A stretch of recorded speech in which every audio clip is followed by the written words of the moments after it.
You gonna press record? Yep, it's recorded. Hi guys, welcome back to my podcast. This is Arun Gala. My podcast is called A Few Minutes with Arun. My guest today is Anderson Acord. Um, he's a friend of mine I met through Achilles. He guided me. Was it last week or 2 weeks ago? 2 weeks And ago. so basically, is an interesting young man. Um, he's been attending University of Houston for the last 1 year. So Anderson, welcome. Thank you, Arun. And Anderson, to start off with, tell me a little bit about yourself because you seem like a fascinating young person that's working hard to make something out of yourself. Tell me about your experiences at U of H first. My experience at University of Houston. Well, I just finished my first year in college, just get it over with. College itself, it was very interesting. Having to live in a dorm, meet new people, and having classes that are literally across the other side of the university, walking around the campus, having small classes and very large classes of up to 500 students. Wow. With my smallest class to be 18 students total, including myself, and that was a honors English class. But yeah, my first year experience was great, especially when all my dorm mates and suite mates were very supportive and very fun throughout the 2 semesters in college. My professors, especially in the honors college, were very helpful and had taught me a lot, especially in my major, which I major in biochemistry. And second semester went even better. Classes first year was very hard, just because I think there's a lot of transition from a high school perspective to a college perspective. You're moving into a new place, It's a lot more larger too, yeah, right? new So, environment, new people, new expectations, new parameters, boundaries, and so at first it was kind of a hard transition, just because I'm just trying to see what I can do with the things in front of me. But second semester went very smoothly. I mean, I met a very supportive a professor. Her name was Melody Lee, and she's my Chinese professor. And we're very close now. In fact, tomorrow I'm gonna go to her baby shower. So wow, um, that's interesting. she is also gonna be my research mentor for one of the semester-long research program that I applied for and recently got accepted into. And so it's very University of Houston did offer very especially in the research perspective, because last week I just finished a 2-week research workshop with University of Houston called Houston Early Research Experience. So it's like a 2-week research workshop to Right. teach first year and second year students the fundamentals of research. What is it? How should you ask the right question? What should you ask the right question? How do you conduct research? How do you propose research proposals? Right. So University of Houston, we know it as a tier 1 research university, which still remains its title to be a tier 1 research university, which means that they have very robust research programs, uh, which is great because I've always wanted to do research in college. I didn't have the opportunity to do so in high school. But yeah, that's a little bit about my experiences in University of Houston. Hopefully that answers your question, Arun. Yeah. So tell me about some of the because I went to U of H myself Mm-hmm. several years ago.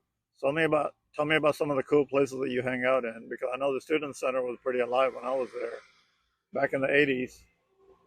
Yeah, so student center uh, are still very popular. Places like Student Center South, North.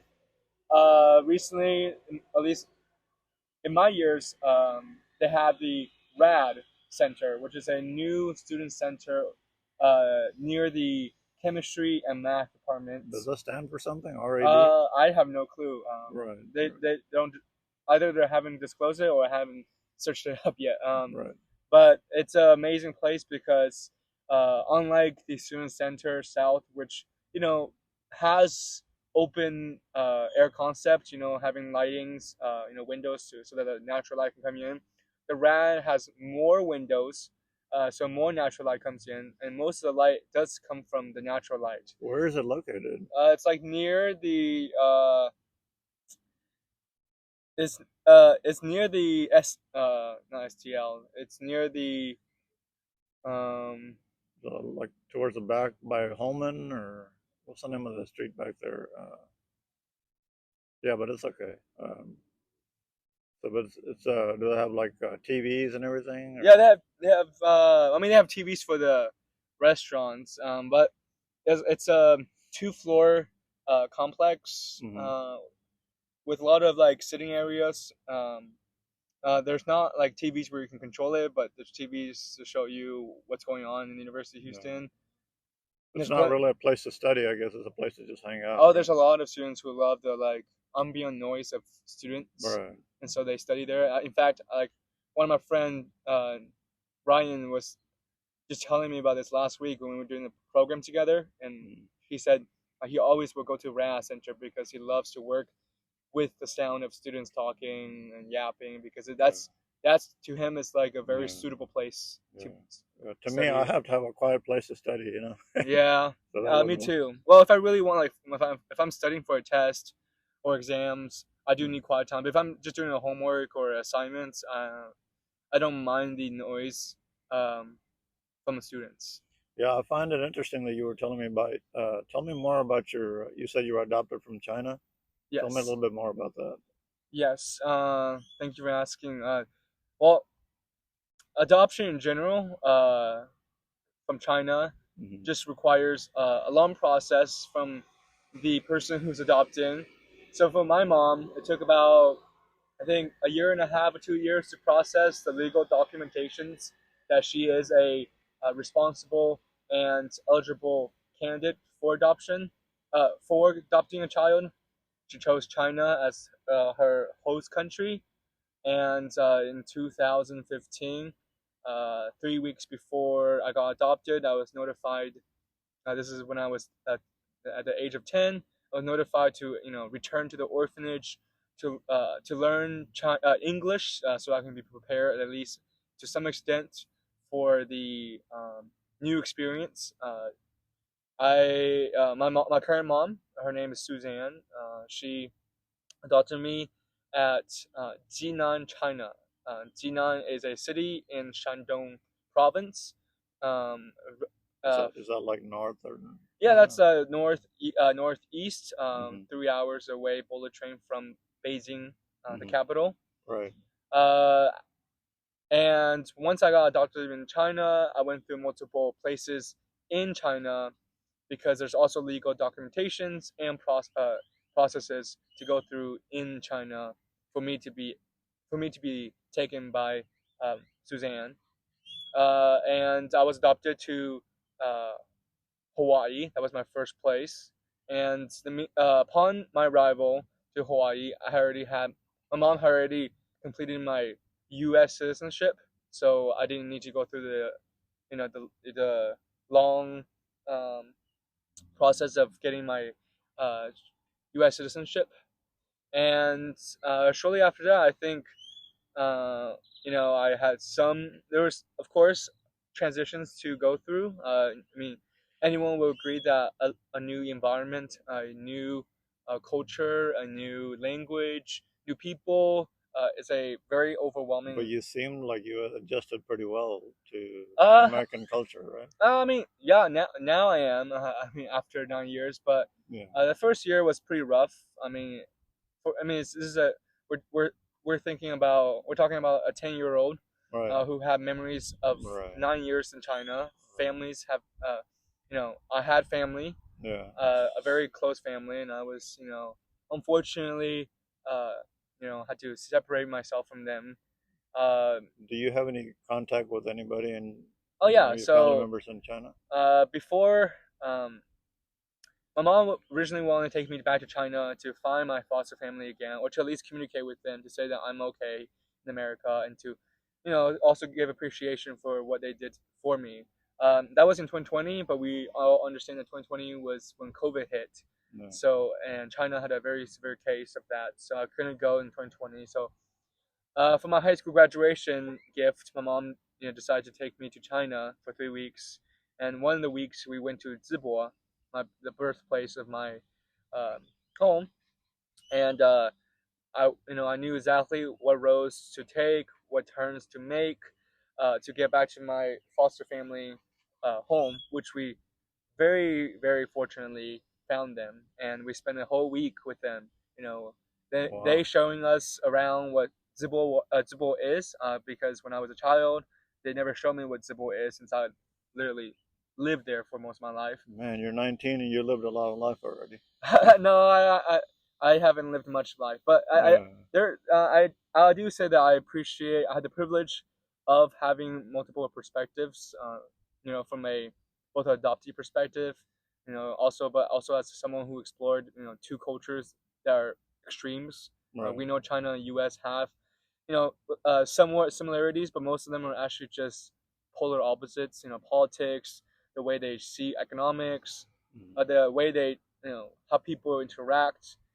It's different because in China we don't there's no such thing as privacy, Yeah. but in the U.S. privacy is a basic essential element of people's life. Right.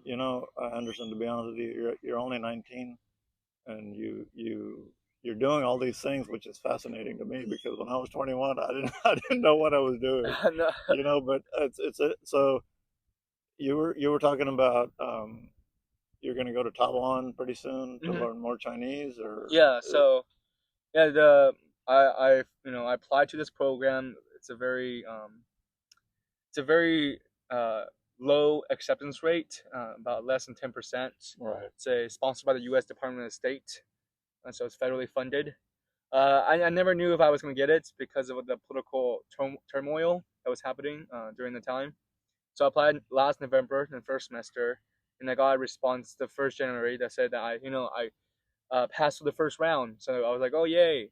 Then late March was my final round notification, and I saw it, and I got in, and I got excited because what this means is that I've always wanted to understand diverse populations. Right. I I know that I lived in China, but China and Taiwan still remain relatively different places, different people, and different culture.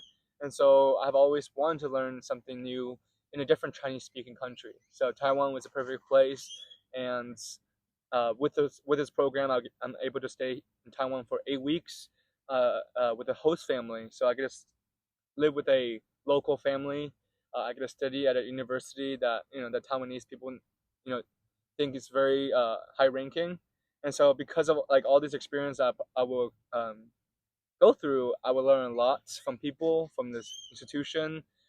In fact, yesterday I just had my second orientation with the people with my program, and they were just talking about our like long schedule every day from Monday to Friday. We have classes from 8 to like 5 probably. It's pretty intense, I guess. It's a well, I mean, in their program description, it says it's a intensive, immersive program that their sole job is to put the student into a very immersive, meaning that they want you to live with the family. They want you to eat the food that the family eat. They want you to see, what the family sees.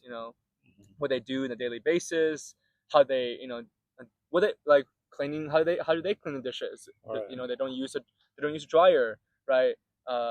And how They do they just have washers. And they don't just have have dryers, washers. right? They're They not dry their dryers. clothes outside, right? Dryers is too expensive. They don't have not a lot of them have ACs because it's too expensive to keep up because Taiwan in the summer can get up to 104 degrees Fahrenheit, which is quite insane. And that is like accelerated by the humidity. The humidity is crazy in Taiwan, but that's also a lot of things I'm gonna have to face when I get there. Because even though I know that Taiwan's gonna be really hot and humid, I don't know exactly what that means. I have friends, in fact, around in family friends here that live near us, Yeah. walking distance, Uh-huh. and they're from Taiwan. They're actually going back to Taiwan this summer too. We're planning to see if we can, hang out in Taiwan, and like they can show me around because their mom is born in Taiwan and been raised the entire time. So, and Taiwan's a small island, and you can reach from top to down in 4 hours in a bullet train. Well, you're gonna have to tell me more about that when you come back, I guess. But I'm pretty sure you're gonna learn a lot there. But let me ask you one last question. Right. What is your main interest in becoming a physician? I think you mentioned you were doing biology and chemistry as a major. So what interests you about medicine? Uh, I mean, for me particularly, I think what interested me in medicine is my own medical story. I mean, I was born with a limb condition that relatively visible wise made it shorter and bent a little bit. So functionally, it's been fine because I underwent 2 surgeries. One major surgery in China that I have no recollection of, and the surgery in Hawaii, which was a very small but very important surgery that I needed for my functional mobility. Uh, and I think at Shriners Children's Hospital, a very well-known, established pediatric centers, they're across all places in the nation. In fact, they had one in the medical center 2 or 3 years ago, but they tear it down. I have no clue. Probably funding issues.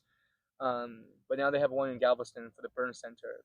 But what I got out of it, what I left the room, my patient room, is that, and I didn't just get my arm treated.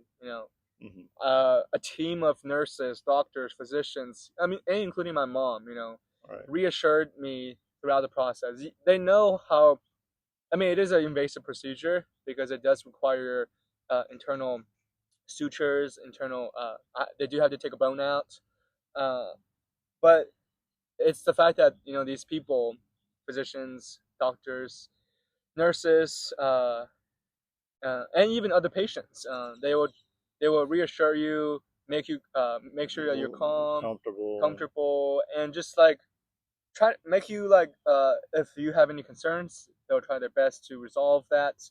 And so because of that, both they're meeting my medical need and my emotional need, kind of inspire me. I mean, I'm just a 10-year-old at that time still. When I came to Hawaii, like 4 months later, I had to go through that surgery because they saw the importance of that. In fact, that surgery that I was supposed to take was the surgery that I was supposed to go through. They say I was supposed to do it earlier in my life, but it's okay because they said that if it was any later, then my hand would be really hard to be used functionally. But now after the surgery, it was great, and so then I went to Houston. In high school, I went to a medical centered high school. It's called DeBakey High School for Health Professions. DeBakey, yeah. Michael E. DeBakey, he was a heart surgeon. First surgeon to ever have a successful heart transplant. And after that, graduating DeBakey High School, receiving this very prestigious program that our school offered, which is the Houston Pre-Medical Academy. It's an 8-year BSMD program, which means that I go to University of Houston for 4 years as an undergraduate, and then I go to Baylor College of Medicine for another 4 years for medical school. And I think all this is like working towards my vision of becoming a pediatric orthopedic specialist, which still could be changing as I move forward. But that's my current interest in medicine and what I want to become within medicine. So hopefully that answers your question. Yeah, I find it very fascinating that you're at 19, you kind of know what you want, because I was very confused about what I wanted when I was 21. Yeah. So Anderson, thank you for your time with me. I really enjoyed, and you're gonna have to come back in a couple of years maybe and give us an update. I hope you have a good experience in Taiwan, and thank you for joining me, everybody. You guys have a good day. Thank you very much. Thank you.